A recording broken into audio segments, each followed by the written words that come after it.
What's up guys, I'm Phoenix Master 1 and welcome back for some more Fire Emblem Heroes, and in this video I'm going to be giving you guys a banner review of the Leif's Legendary Hero banner, which is coming out tomorrow. And I was really not expecting Leif to get a Legendary alt. A lot of people were expecting Leif this month, so maybe next month he might be a mythic hero, I don't really know. I mean, he did make the Ether Raids thing, so him being a mythic hero makes more sense. But yeah, I was really not expecting Leif to be a legendary hero. I really hope Seliph can get a legendary alt someday as well. That would be just perfect. So Leif is here as a colorless bow cavalier in his Master Knight class with the Master Bow from Thracia 776. So it's a 9 might brave bow, and it does inflict -5 speed on him, and he's able to attack twice, both in player phase and both in enemy phase. So it's kind of like Master Sword of Sword Reinhardt in that sense, with the dual phase brave effect. And that's not really all. When he's under player's control, he can also nullify the follow-up attacks from foes. Now this is definitely something new which they have done. So this basically makes it so that in Ether Raid's defense, or just in general in the hands of the enemy, he will not be stopping the follow-up attacks of your units. So I guess that's to make him less annoying in Ether Raid's defense because of it. So definitely pretty interesting, and this is the first time they have got something like under player's control kind of condition. So definitely makes me wonder what kind of other things they might release with this kind of condition.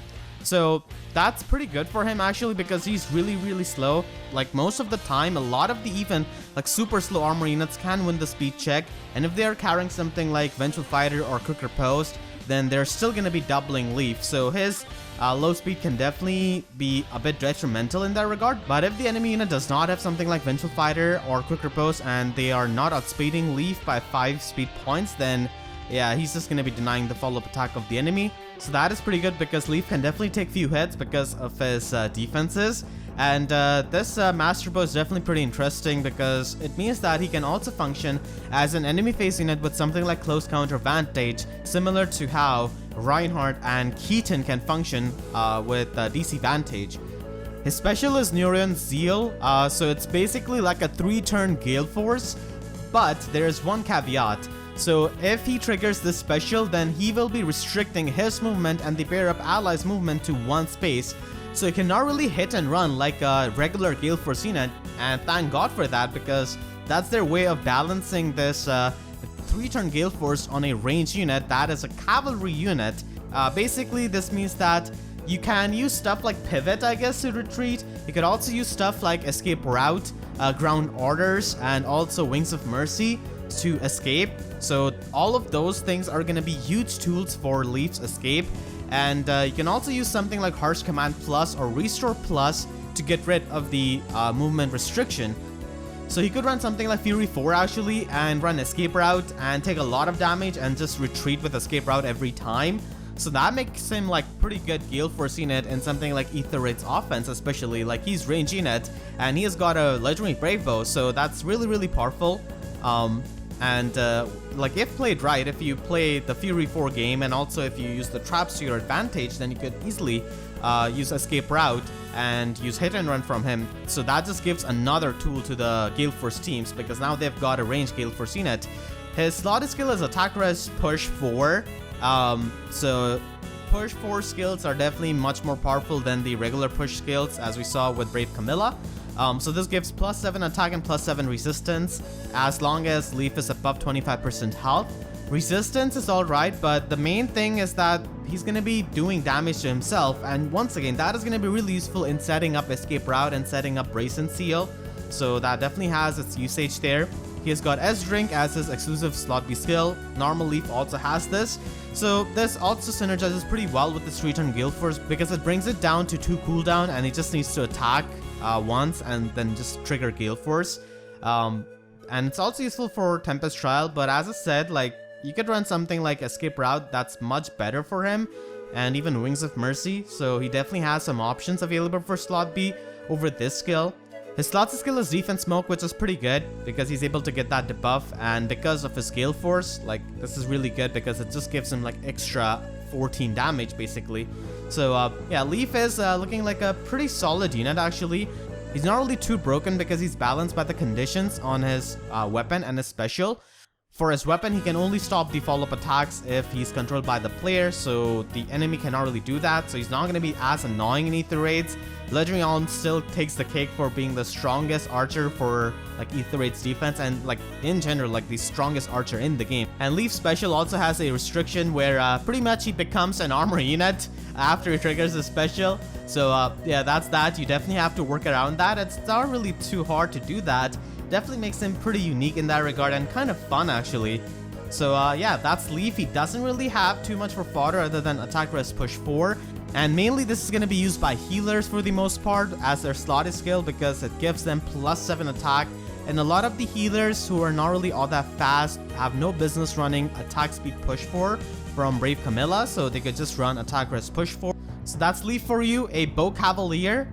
And he's definitely pretty unique. He can function as a player facing it and as an enemy facing it. As I said before, for player face stuff, you want to run something like Escape Route, Wings of Mercy, stuff like that. Combine that with his push skill so that he can damage himself, or even like Fury 4, that's also pretty good. And you can also use something like a Brazen Seal because you're going to be below the HP threshold as it is. And for like enemy phase, you could also use close counter advantage. He does have pretty respectable defense, and that way he could also be used as a vantage sweeper in Ether Raids. But still, like Leif will struggle against really high defense foes because he doesn't actually have a damaging special. Yeah, the special is pretty good, but it doesn't really give him extra damage. So against high defense enemy units, he's definitely going to be struggling a bit. He does have pretty high base attack at 38 actually, and overall like his stat spread is rather similar to Valentine's Roy in a way. He's like completely outclasses Valentine Roy actually. So yeah, that's Leif, and here we're gonna be seeing Nana, and as I said, Nana is a really good ally with him because of Restore Plus, because it can get rid of the movement restriction after it triggers his special. So you could try to use that. Can be fun actually. People will definitely need to experiment with him more. And as I said, like in Ether Raid's offense, I could see him working out as a pretty good Gale Force unit because like he's range unit, he's a cavalry unit, and he can also use Escape Route to just completely get out of there. However, the thing is that he is a legendary hero, so you cannot really bless him. So you would have to use him when the water season is coinciding with the light or the astro season if you want to use him in Ether Raids. So that's that. And now let us take a look at some other heroes from this banner. So the first one is legendary Ryoma. Ryoma is a really good offensive red flyer with good offenses at 34 base attack and 39 base speed, which is really fast. Unfortunately, doesn't really have the resistance to be a really good distance counter unit. So a lot of the times, people are going to be replacing his Raijinto with Fire Sweep Sword, Bodao, Slaying Edge, or even Armor Smasher actually, as you could see in the higher tiers of Arena. So all of those weapons are really nice actually, and Bushido is a really unique skill which he has got. So stuff like Glimmer, Noontime is definitely much more useful on him because of that. And as I said, with something like Fire Sweep Sword, Vodao, or Slaying Edge, those kinds of offensive options, you could definitely abuse Bushido quite a lot. As for fodder, he doesn't really have anything too good. Like Kestrel's stance isn't really all that good. Guidance is alright, I guess you could use that for inheritance, but it's also available as a sacred seal. So it doesn't really have too much for skill inheritance. And he can also function as an enemy face unit, like in Light Season. If the water and light season are coinciding, because he could then have like a bit of a decent resistance, but even then, like you're gonna be facing so many Ophelias and stuff like that, so it's definitely gonna be pretty hard for him. So he definitely struggles in that regard because of his low resistance, but nonetheless he's a pretty good sword flyer. The next unit we have is legendary Hector. Thunder Armads is really good, and he also has Ostia's Pelts, which can be used in Ether Raid's defense, and even like in players' hands it's pretty good with mixed teams. But a lot of times it's seen in Ether Raid's defense with Infantry Pulse teams, where he could act as a frontline unit basically. So with Thunder Armads and Vengeful Fighter, he could have like an Omni Breaker effect, so that is definitely pretty powerful. And as for fodder, he does provide distant counter. Not only that, but if you're foddering him off to an armor unit, then you could just fodder him off for distant counter and Vengeful Fighter both at the same time. So that's pretty good because you're able to combine those two skills, which can be useful for armor units. Distant counter is of course a pretty coveted skill. And then we've got legendary Lucina. I believe that she's going to be getting her bonus week next time in Ether Raids, I think. Legendary Lucina is a really good colored bow archer, and her weapon can increase her offenses even more against physical enemies, and you can also use Future Vision for AR shenanigans in Ether Raid's defense. And Sturdy Impact or Mirror Impact is usually seen on Legendary Lucina in Ether Raid's defense teams a lot of times. And combine that with Future Vision, she functions as a pretty good defense unit. And just in general, even in your hands, like, she is going to be a pretty good unit. And I personally find her really fun unit to use actually. As for fodder, she doesn't really have anything. Distant Guard is present on Kronia, who is a 4-star unit, and also available as a Grail. So Lucina's fodder is extremely lackluster, but she is a good unit. And the next unit we have is Legendary Azura, 10 out of 10 best support unit in the game, best dancer in the game. She's pretty insane with Prayer Wheel and Grey Waves. I'm sure I don't need to really spell it out how powerful she is. It is highly recommended to pull Legendary Azura, obviously because of her support capabilities. As for fodder, she doesn't really have much. Aerobatics is cool, but it's also available as a Sacred Seal. And Slot B has a lot of really good options, so it does face competition as a Slot B skill. Blue dual flying, like in general, dual skills are kind of falling off as the BST increases, because even with free-to-play units that we are given, we are able to reach like 170 BST as it is. So yeah, it doesn't really have as much value as before.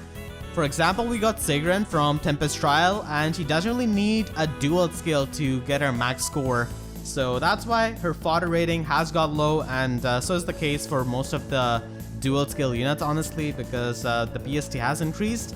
And yeah, she doesn't really have too much for fodder, but if you get 2 copies of Legendary Azura, then you could be a degenerate and use her in Ether Raid's defense. That's also an option, but you would have to watch out for Bridal Fiorms and stuff like that, because she will just get completely shut down by her.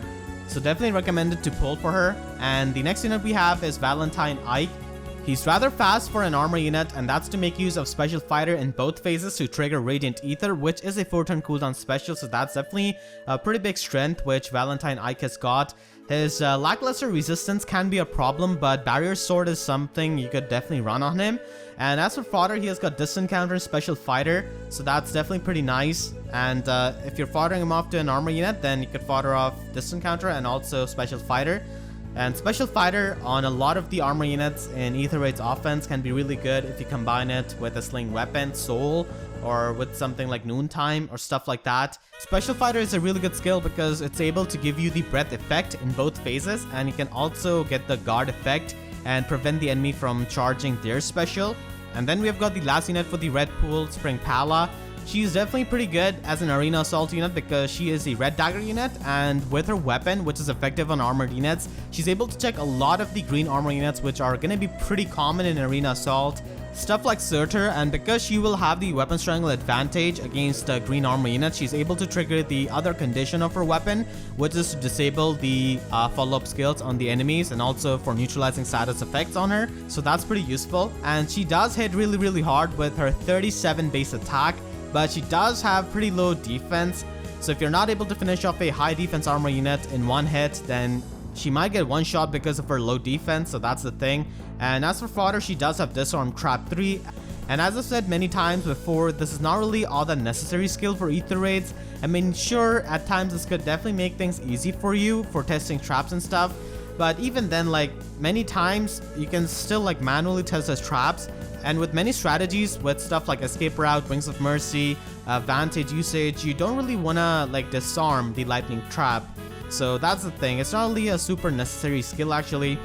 She can be also foddered off for Pegasus Carrot Plus, but the thing is that its secondary effect is only really useful if you're a colored dagger unit. So the colorless dagger units don't really get much out of the second effect. They're just able to get the effective damage against armor units, and that's pretty much it. And I think there are only about like 10 colored dagger units or even less than that. And some of them also have their preferred daggers. So that's why the full like inheritance of this weapon is definitely pretty limited.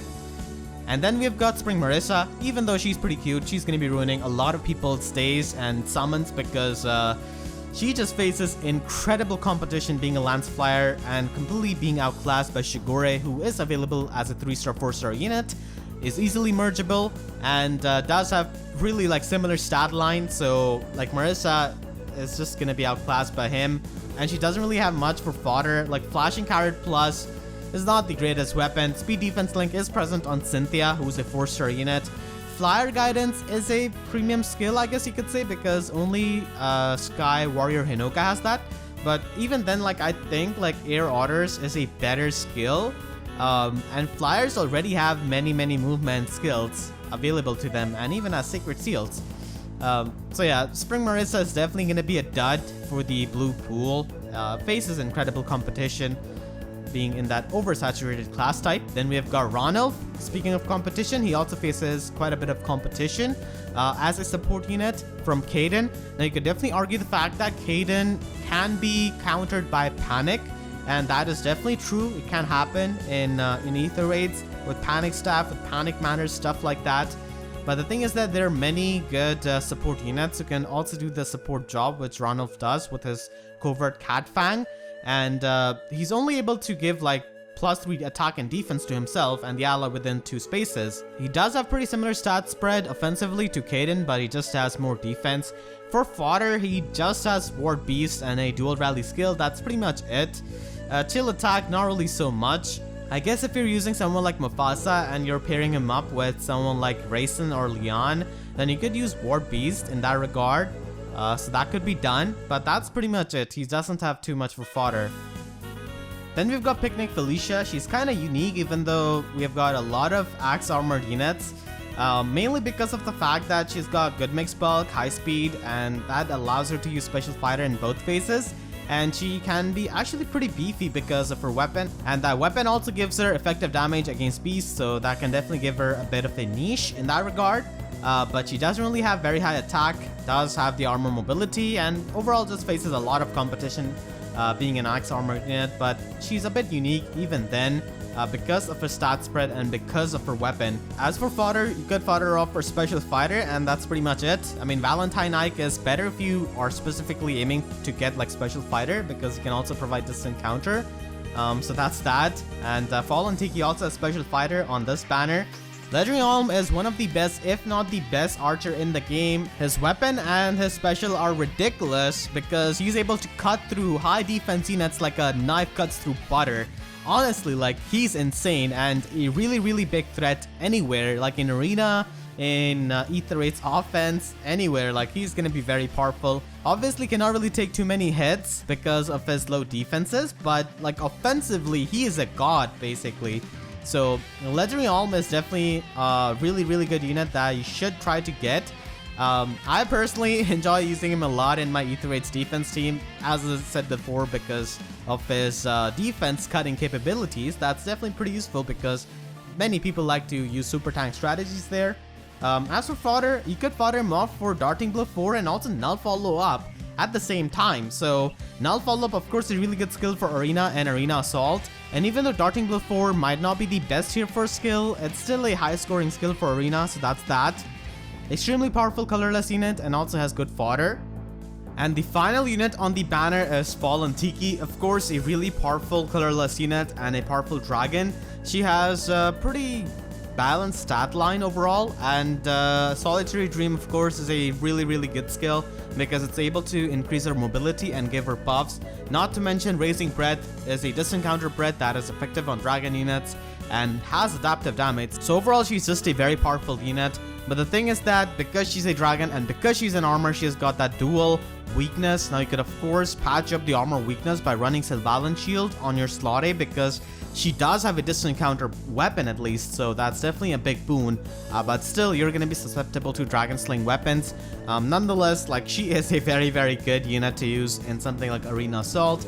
Even sometimes against certain teams in Ether Raid's offense. Definitely not as a main unit, I would say, but like against certain kinds of teams which don't really have any kind of Dragon Slayer or Armor Slayer and are just going to be weak against Tiki. She can be a pretty good pick for that. And overall, for other in-game content, she's also pretty powerful. For fodder, she doesn't really have anything other than Special Fighter on this banner. We do have units with Special Fighter a lot, but Tiki cannot really combine her Special Fighter with distant counter like Valentine Ike. So once again, if you're looking for that skill, Red Pool is the place to go. But it's at least something that Tiki can offer. Brazen attack speed is not really all that good as a slot A option, and that is basically going to be the banner and the units. So the colorless pool is absolutely stacked this time. But for the other pools, you can definitely say there are some dud units. So overall, a pretty decent banner actually. Does have legendary Azura, of course, and the colorless units are extremely powerful on this banner.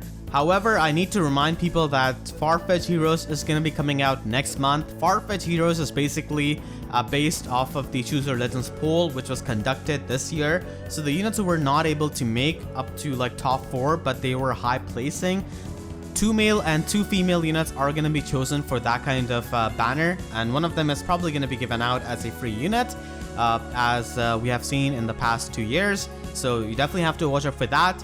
So I really want to see if Leif ends up being on the FEH Heroes banner or on the Mythic Hero banner next month. So I hope you guys enjoyed this banner review. If you did, then please be sure to leave a like. It is going to be helping me tremendously. And if you haven't already, then make sure to subscribe for more Fire Emblem Heroes content and also Three Houses content. And please be sure to hit the notification bell and click on all so that you can always get the updates to my videos whenever I upload. Because YouTube sub boxes are about as slow as intelligent systems when it comes to releasing legendary Leif. But hopefully it happens soon. So with that being said, I'll see you guys next time. Thank you so much for watching and have a great day.